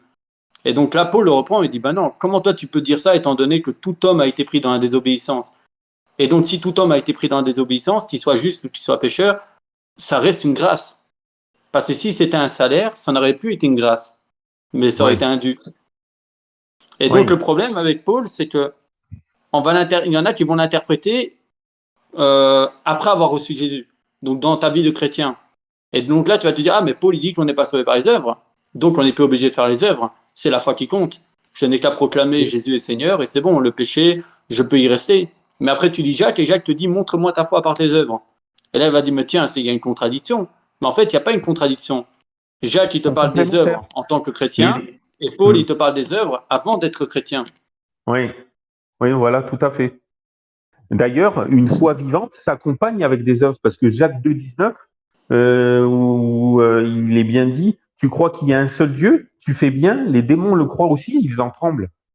Donc Ouais. la foi des démons est morte parce qu'ils croyaient en Dieu, mais ça s'arrête là, ils ont peur de lui. Eh ben, faut pas qu'on ait la même foi morte que ces démons, en disant, en ayant peur de Dieu, en croyant en Dieu, mais en ayant peur de lui. Mais non, il faut qu'on ait une foi vivante qui s'accompagne avec les œuvres. Apocalypse 14, 12. C'est ici la persévérance ou la patience ou l'endurance, suivant les versions bibliques, des saints qui gardent les commandements de Dieu et la foi de Jésus. En fait, une foi vivante, la foi vivante de Jésus, elle s'accompagne avec les commandements de Dieu. Ce sont des œuvres d'amour et de reconnaissance, les œuvres de la foi, envers Dieu, notre Créateur et notre Rédempteur. En fait, c'est la conséquence de notre salut. Ce sont des œuvres de foi par amour et reconnaissance envers lui. D'où la différence. Enfin, je ne sais pas si vous m'avez suivi. Je t'écoute. Et oui, qu'est-ce que je veux dire? Désolé, on dévie. Donc, pour en revenir, oui, donc Dieu ne change pas, Dieu ne ment pas, sa parole ne change pas non plus, sa loi non plus. Bon, après, il faut différencier la loi. Un jour, on fera sur la loi. Mais bon, tout ce qu'on a vu avec les versets d'avant, que tout ce qu'il dit ne change pas. Donc, il ne va pas changer sa loi non plus. Enfin, bref. Après, il y a la loi Mais cérémonielle et la loi morale, où c'est deux choses différentes. mais j'ai Oui. une question. Et du coup, lorsque les apôtres font le concile et qu'ils sont inspirés du Saint-Esprit, pourquoi ils n'ordonnent pas le Shabbat à tous ceux qui se convertissent au christianisme? C'est-à-dire qu'ils vont ordonner des lois et le Shabbat n'y figure pas. Et pourtant, Jacques, c'est acte 15, du verset 18 à 22, je crois. Et pourtant, le Shabbat n'y figure pas. Oui, mais ils ne parlent pas des 10 commandements non plus, et pourtant, ils sont toujours observés. Ah si, il parle des 10 commandements. Il parle des 10 commandements. Pas dans Acte 15. Ah si, Acte 15, ils disent... non, mais ils nomment pas les 10 commandements. Ils en nomment que certains. Du style, ils disent ne vous souillez pas avec les idoles, ne mangez pas de sang, abstenez-vous de sang. Attends, je vais prendre exactement pour pas paraphraser. Alors, Acte 15, ah ben merci, je tombe pile dessus. Acte 15, verset 19 à 20. Ouais. Où il est dit, c'est pourquoi j'estime qu'il ne faut point inquiéter ceux des gentils, c'est-à-dire ceux des non-juifs qui se convertissent à Dieu, mais leur écrire de s'abstenir des souillures des idoles, de la fornication, des animaux étouffés et du sang. Tu vois, il nomme que 4 choses. Pourtant, les 10 commandements, tu ne tueras point, tu ne voleras pas, tout ça, c'est parce que ça coule de source. Ah oui, les 10 commandements, ils sont éternels. Mais là, il ne mentionne pas le Shabbat. Oui, mais il ne mentionne pas de ne pas tuer, ça coule de source. Parce que juste, j'aimerais te rappeler, est-ce que, oui, tu as une Bible avec toi, lis-moi s'il te plaît Exode 31, 18, Exode 32, 16 et 34, 28. Enfin, 31, 18 d'abord. Je commençais par 31. Mais là, c'est une lettre 31, pour les 18. Grecs, non? C'est pas à des Juifs que c'est adressé cette parole. Ouais. Comment? C'est à des Grecs qu'a adressé cette recommandation. C'est à des païens. Et les païens n'ont pas forcément connaissance du Shabbat. À des non-juifs, oui, mais attends. Donc lis les 3 que je t'ai dit, s'il te plaît. Enfin, d'abord, Exode 31, 18, s'il te plaît. Okay. Lorsque l'Éternel eut achevé de parler à Moïse sur la montagne de Sinaï, il lui donna les 2 tables du témoignage, tables de pierre, écrites du doigt de Dieu. Amen. Et maintenant, 32, 16, s'il te plaît. Attends. Toujours Exode. C'est le chapitre attends, suivant. je vais les mettre dans le chat, ça va être plus simple.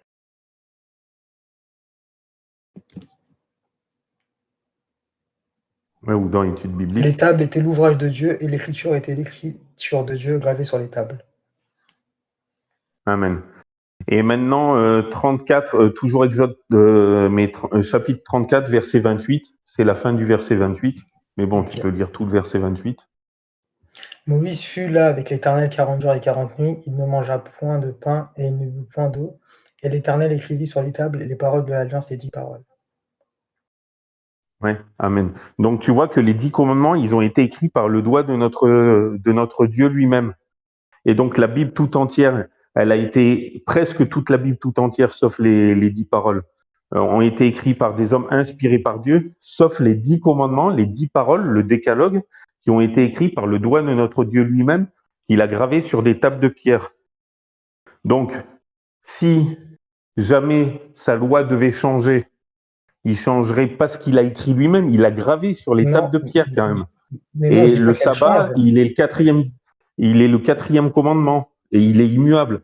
Pour eux, ça coulait de source. Ils n'ont pas dit tu ne tueras point, tu ne porteras pas de témoignage contre toi-même, honore tes parents, etc., etc. Ils n'ont pas cité dans Acte 15 parce que pour eux, ça coulait de source.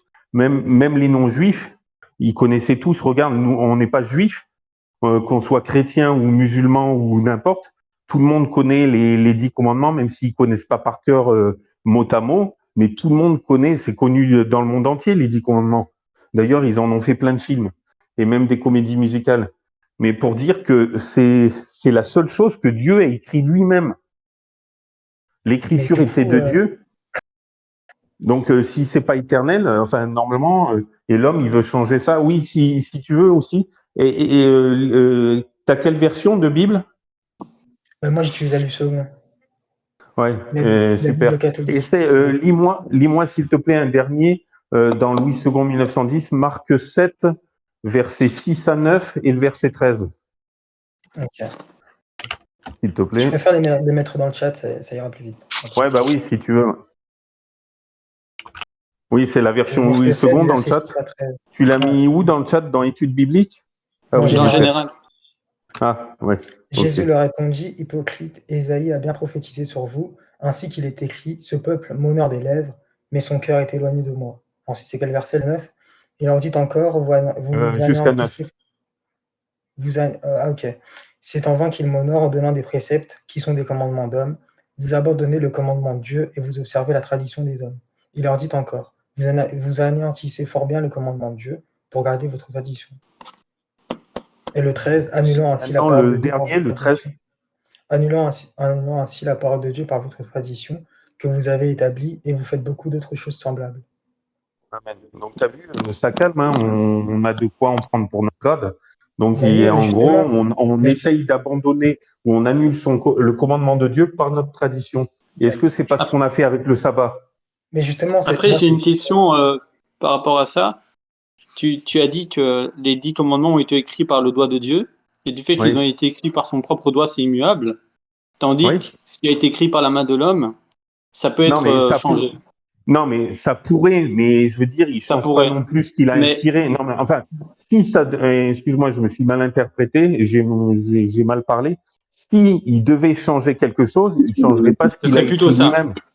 Oui, voilà, je Ouais. me suis mal exprimé, Mais par contre, excuse-moi.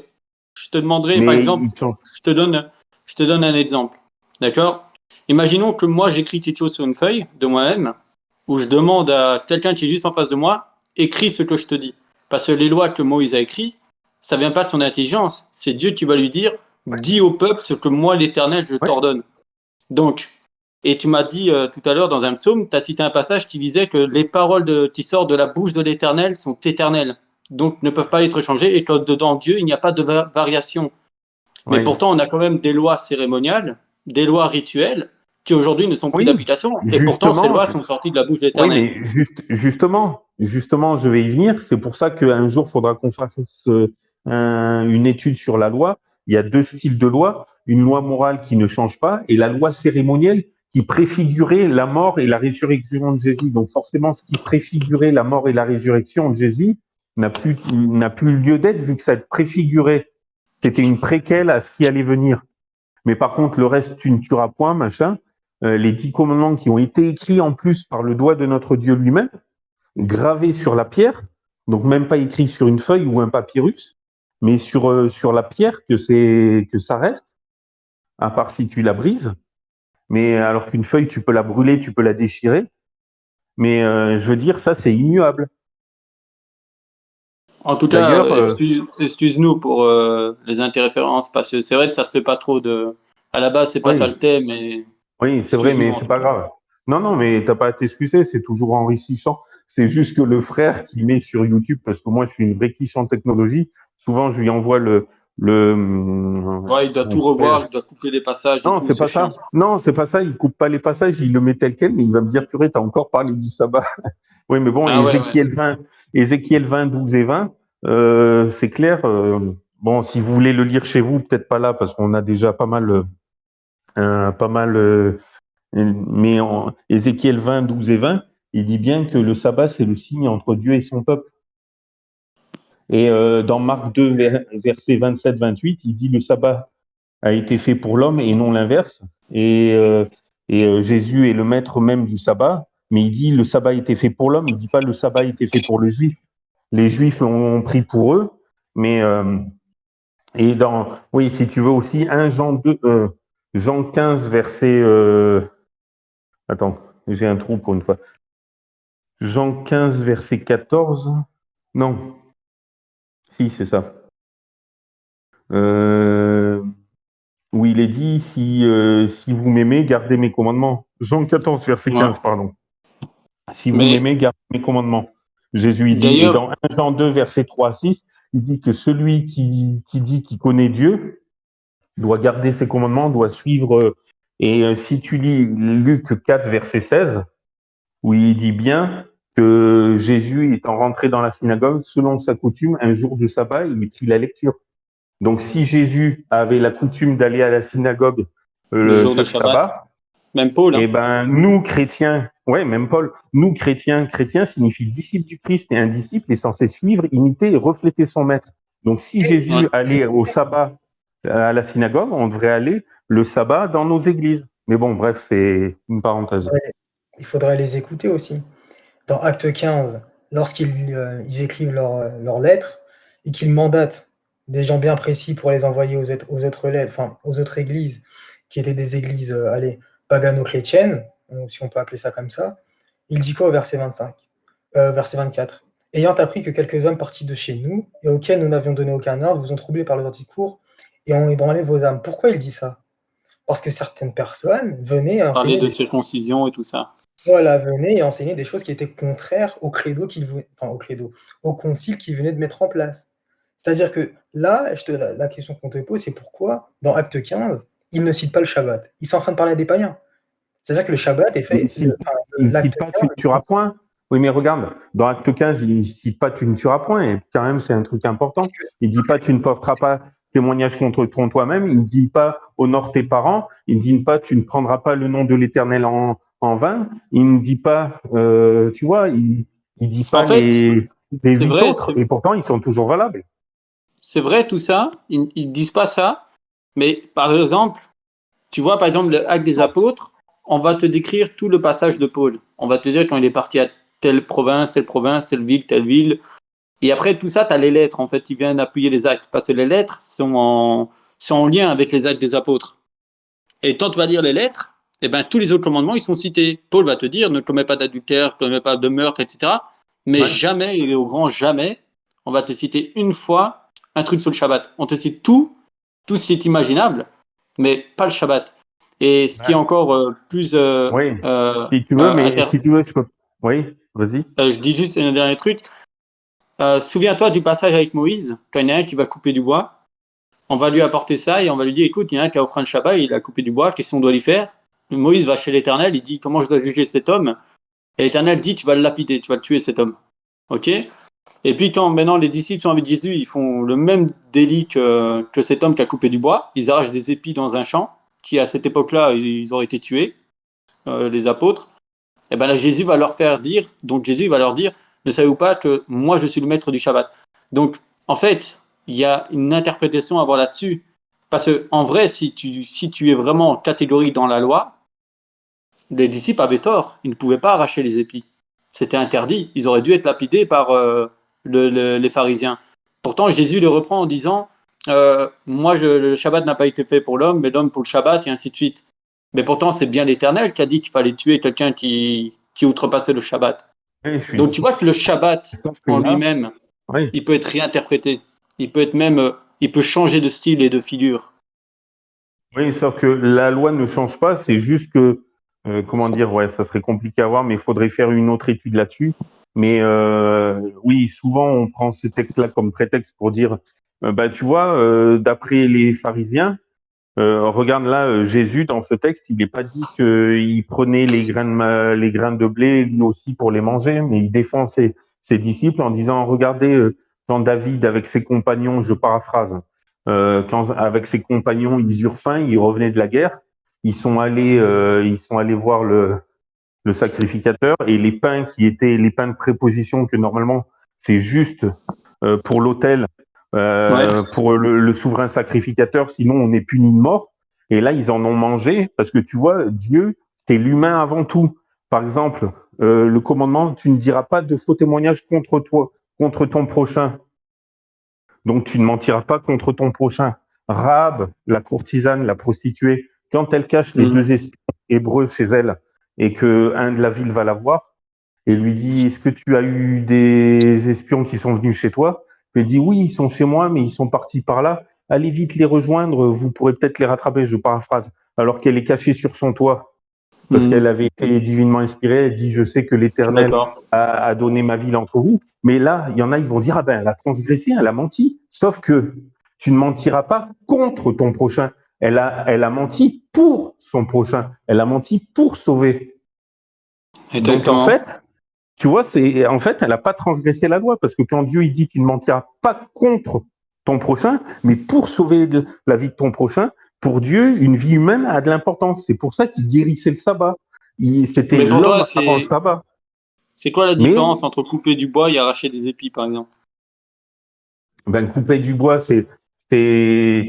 arracher des épis, c'était pour manger. Ils n'avaient pas de quoi manger normalement. Les pharisiens, au lieu d'accuser les apôtres de Jésus en disant ouais, ils transgressent le sabbat, ils arrachent pour manger, sauf que c'était pour manger, comme un peu David avec qui ont mangé les pains de préposition que normalement ils n'avaient pas le droit. Ils étaient punis de mort et là ils n'ont pas été punis de mort non plus. Et pourtant c'était dans l'Ancien Testament. Et ben c'est pour dire que l'humain passe avant tout.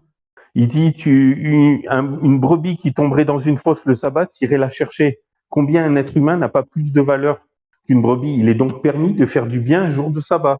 Il vaut mieux ne rien faire que travailler, mais il vaut mieux faire le bien que rien faire. Le péché, c'est la transgression de la loi, mais il y a 3 sortes de péchés, même 4. Mais il y a la transgression de la loi, il y a celui qui sait faire le bien, mais qui ne le fait pas, c'est un péché.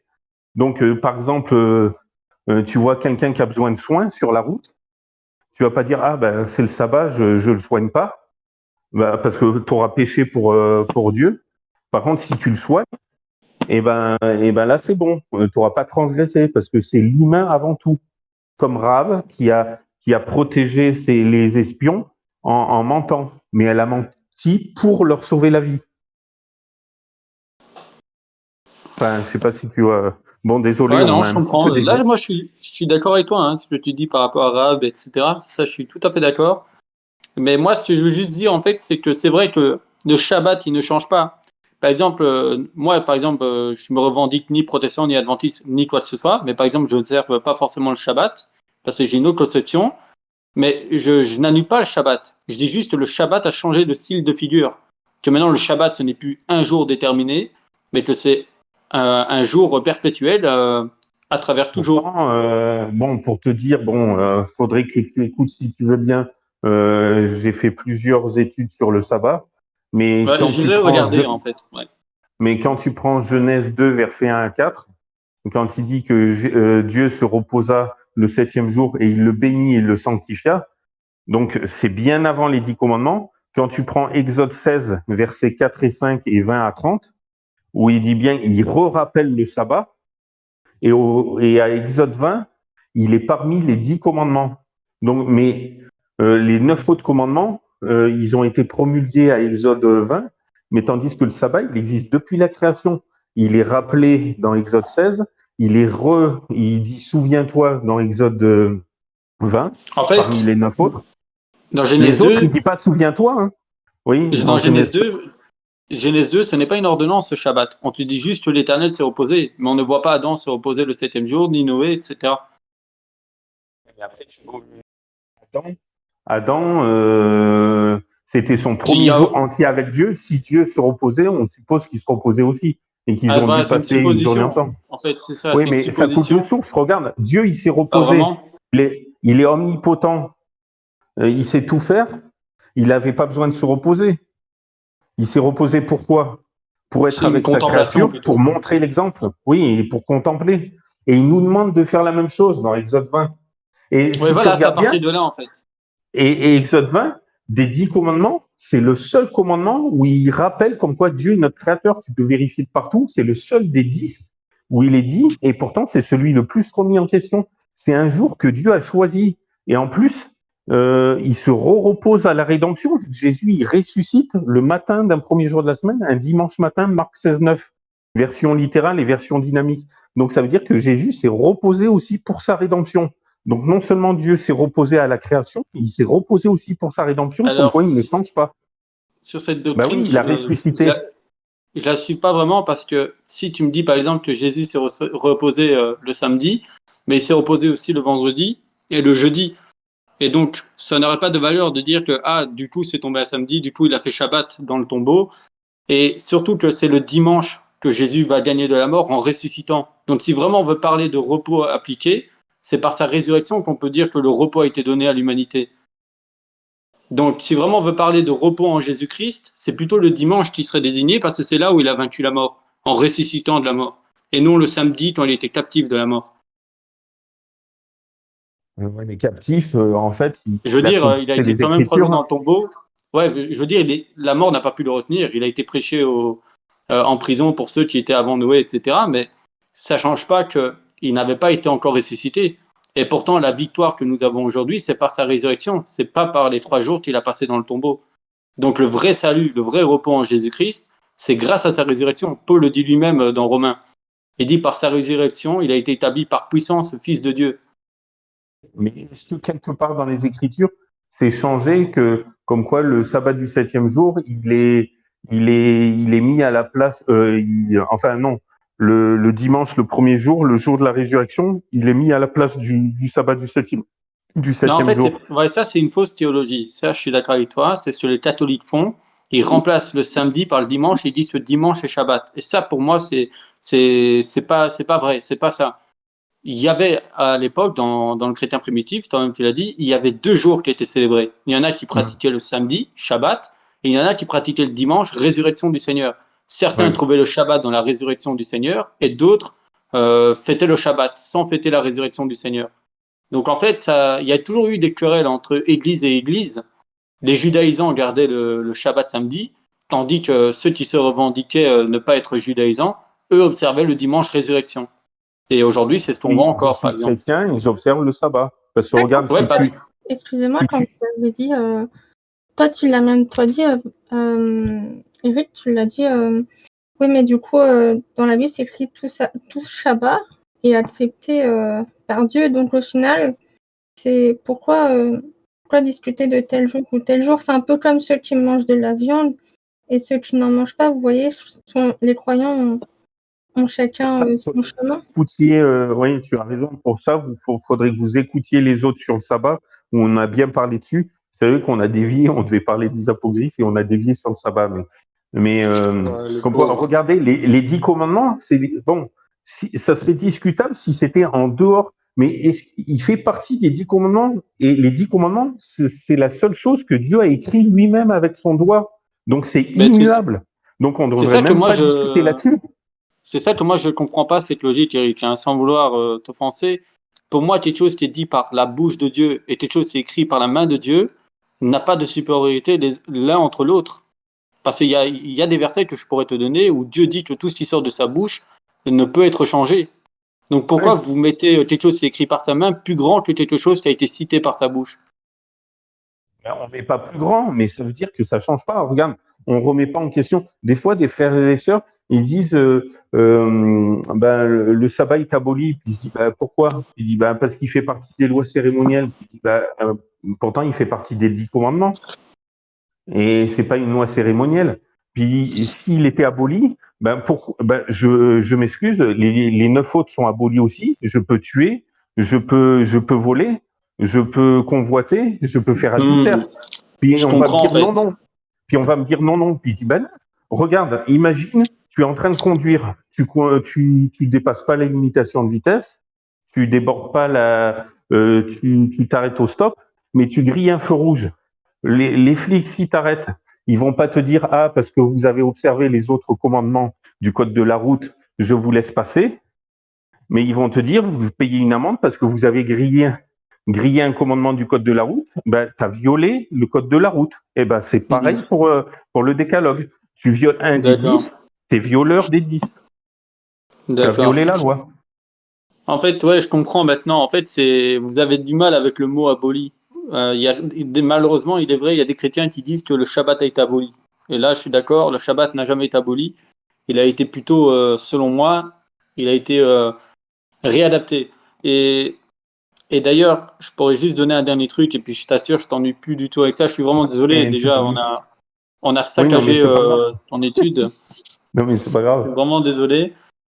En fait, moi, la conception que j'ai eue, c'est que tu sais, il y en a, ils vont marcher selon la chair, il y en a, ils vont marcher selon l'esprit. D'accord? Donc, il y en a qui sont de chair, il y en a qui sont d'esprit. Donc, il y en a qui vivent selon le courant du monde, et il y en a, ils vont essayer de vivre selon le courant spirituel, des choses d'en haut.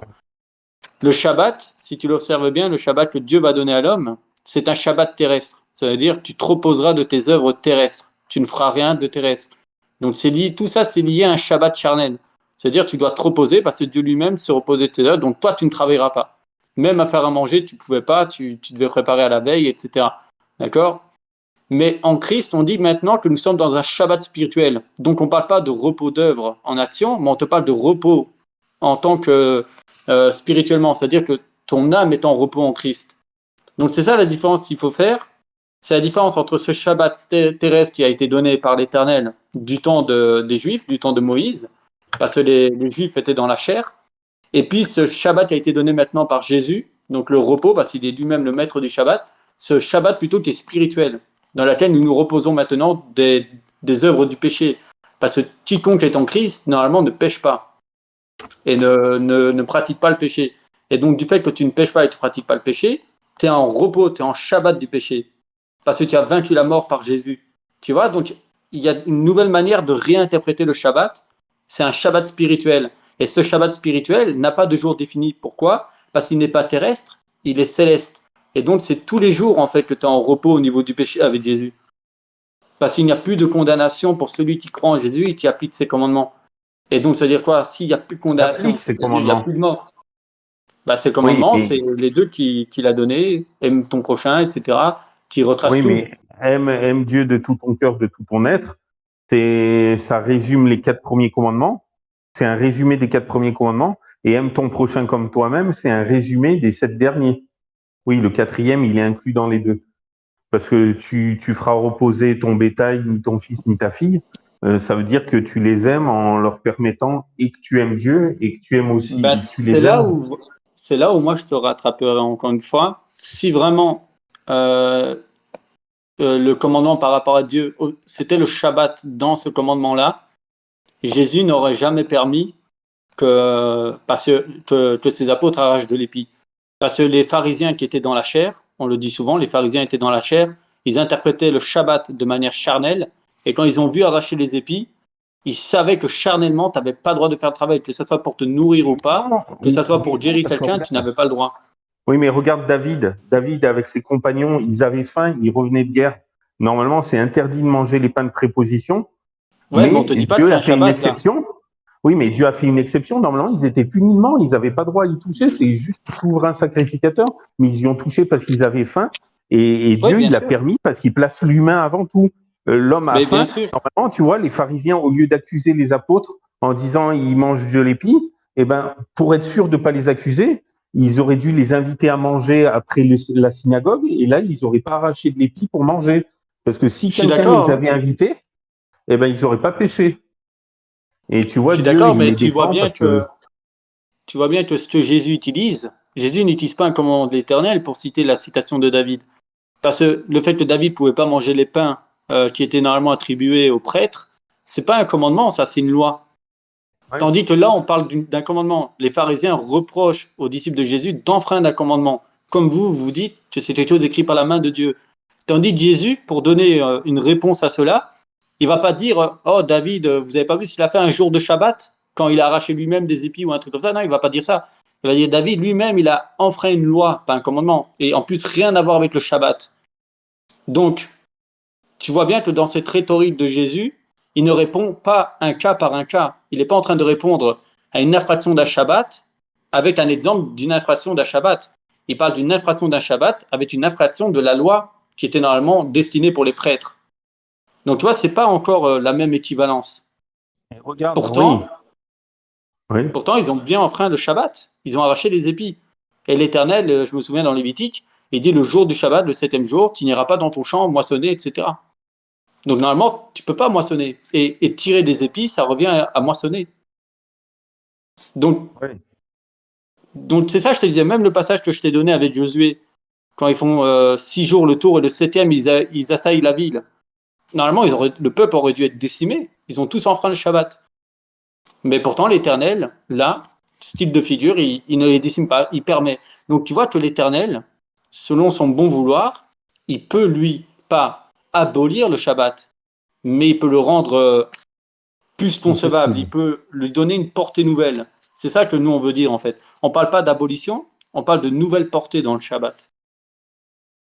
Oui, mais regarde, c'est comme pour Rahab, quand elle ment pour sauver son prochain, ben, elle transgresse pas le commandement de mentir Exactement. contre son prochain. Exactement. Donc tu vois que ça peut avoir une portée, une nouvelle portée. Mais ça veut dire que si tu fais du bien le sabbat, vaut mieux faire du bien le sabbat plutôt que rien faire, et vaut mieux rien faire plutôt que faire du mal. Tu vois, les pharisiens Exactement. reprochaient de Jésus, et ils lui disaient, il y a 6 jours pour guérir. Donc, je paraphrase, guéris pas le septième, le sabbat du 7e jour, parce que tu enfreins la loi. Mais pourtant, Jacques 4, 17, il dit bien, celui qui sait faire le bien, mais qui ne le fait pas, commet un péché. Donc, si jamais il avait rien fait, alors que s'il avait rien fait, là, il aurait commis un péché. En fait, il transgressait pas le sabbat, parce qu'il guérissait, il faisait du bien. Vaut mieux faire Là, je du suis bien que d'accord. rien faire. Mais par rapport à arracher des épis, si normalement ils voulaient vraiment observer le Shabbat, ils auraient pu dire un jour avant, on achète des pains pour le lendemain. C'est pas ce qu'ils ont fait. Le jour du Shabbat, ils se sont dit, on va arracher des épis. Pour ça, il n'y a pas d'excuse. Ils auraient pu observer ce Shabbat-là. Où Jésus, par exemple, il savait faire la multiplication des pains. Il aurait pu faire pareil. Il aurait pu prendre un pain, le multiplier, ça aurait évité que les apôtres arrachent des épis. Mais pourtant, ça nous est montré dans l'Évangile que le fait qu'ils ont arraché les épis un jour de Shabbat qui est accusé par la loi mosaïque n'est pas un péché. Tu vois, donc c'est là où ça doit nous donner une ouverture d'esprit par rapport à ce Shabbat qui est interprété charnellement. Parce que si tout savait tout ce que les Juifs ont mis comme loi sur le sabbat, comme quoi ils doivent pas se regarder, je te parle des ultra-orthodoxes, comme quoi ils doivent pas se regarder dans le miroir le sabbat, parce que s'ils voient il y a un poil qui dépasse ou un cheveu blanc, ils vont l'arracher ils ont travaillé. J'ai regardé, je me suis renseigné là-dessus. J'ai juste aussi un autre truc, parce que c'est vrai qu'on a vachement dévié, désolé.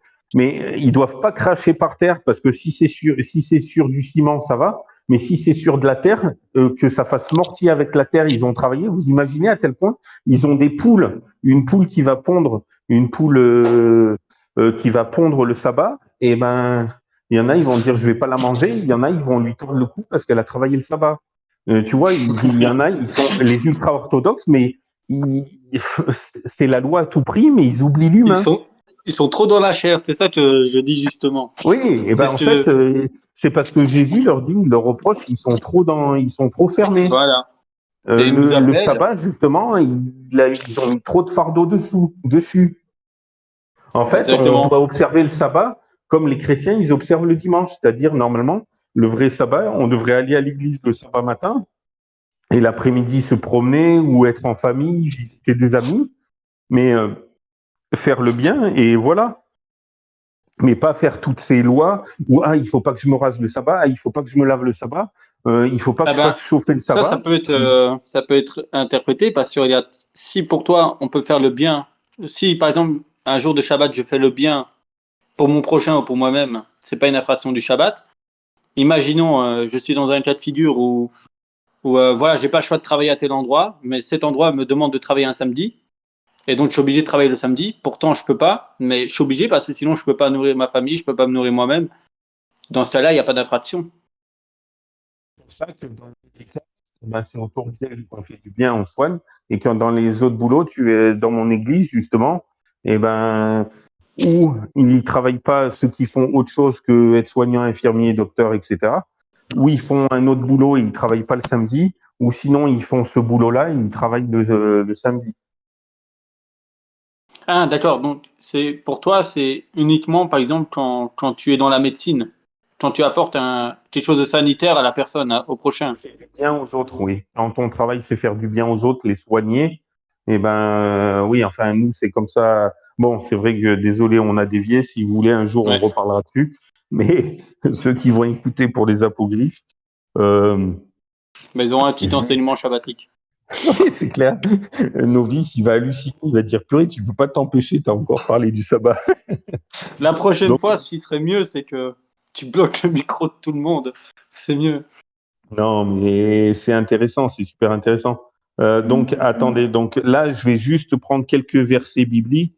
Donc, Deutéronome 4, verset 2 que j'ai sous les yeux, où il est écrit, vous n'ajouterez rien à la parole que je vous prescris et vous n'en diminuerez rien afin d'observer les commandements de l'Éternel, votre Dieu, que je vous prescris. Donc, on voit là qu'il ne faut rien ajouter à sa parole, ni rien enlever, diminuer. Et Deutéronome 12, 32, il dit la même chose, mais c'est juste pour vous dire, Deutéronome 12, 32, où il est écrit, vous aurez soin de faire tout ce que je vous commande, tu n'y ajouteras rien et tu n'en retrancheras rien. Et ensuite, pourquoi j'ai mis psaume 18, 31? Qu'est-ce qu'il dit dans psaume 18, 31? J'ai mis entre parenthèses. Des fois, je ne sais pas pourquoi je mets des références. Il y a des références qui me viennent en tête. 18, 31, qu'est-ce qu'il dit? Ah oui, la voix de Dieu est parfaite, la parole de l'Éternel est éprouvée et il est un bouclier pour tous ceux qui se retirent vers lui. Ouais. 19.8, qu'est-ce qu'il dit? 19.8. La loi de l'Éternel est parfaite, elle restaure l'âme, le témoignage de l'Éternel est sûr, il donne de la sagesse aux simples.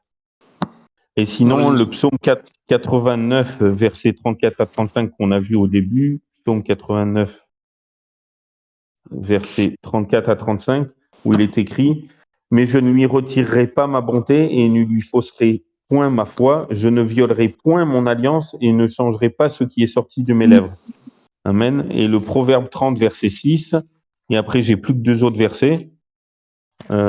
autres versets. Proverbe 30, verset 6. Hop. Proverbe 30, verset 6, où il est écrit « N'ajoute rien à ces paroles de peur qu'ils ne te reprennent et que tu ne sois trouvé menteur. » Et Ecclésiaste 3, 14, Ecclésiaste, j'ai reconnu que tout ce que Dieu fait subsiste à toujours. Il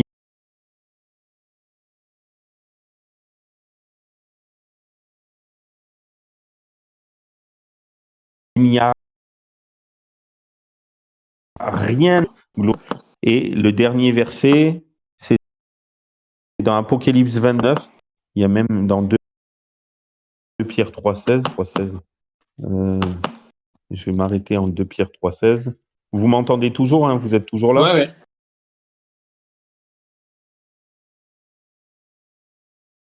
Alors, il le fait. Ah oui,